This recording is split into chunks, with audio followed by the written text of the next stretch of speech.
Hello and welcome to Glanbia's Dairy Focus. In this episode, our nutritionist Elaine Brady shows us how to manage early spring grazing under what could be quite challenging conditions. Those that have been grazing since early February should aim to have 30% of the grazing platform grazed by the end of the month.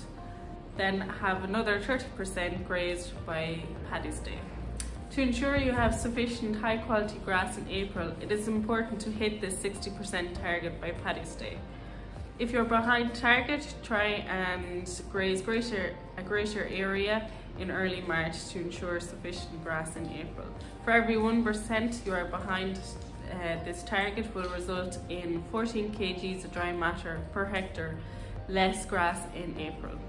For those on heavier ground may not have started grazing yet, but in the next coming days will do so if weather permitted and ground conditions permit this. So the aim is to have 30% grazed by Paddy's Day. With the recent rainfall, grazing conditions have become challenging across the country.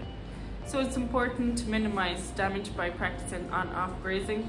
So this means letting cows out for 2 to 3 hours after each milking.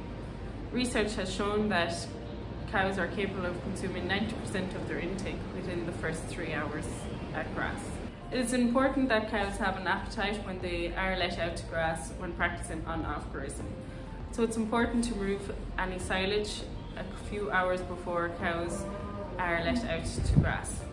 It is also important to utilise your temporary fences in terms of for roadways and back fences. And this is to prevent any cows from covering ground that has previously been grazed. It is also important to know when to rehouse animals.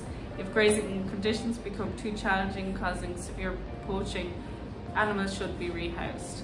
Severe poaching can cause a reduction in your grass dry matter production in the following rotation by up to 30%. Grazing in early spring, in February and early March is important and has numerous benefits. It stimulates growth, ensuring you have sufficient grass in early April. It reconditions paddocks, so when you're hitting residuals of 3.5 to 4 centimetres, it removes any dead material that has accumulated over the winter. It also reduces your feed costs and increases milk production. So for every extra 3 kgs of dry matter of grass the cow consumes as part of her diet results in an extra litre of milk. If you want any more information on the use of local anaesthetic and non-steroidal anti-inflammatories when disbudding calves, or if you want some top tips on preventing calves cower from diseases such as coccidiosis, you can click those videos on the screen now. If you want any more information on the topic in this episode, please talk to your local Glanbia representative or log on to glanbiaconnect.com.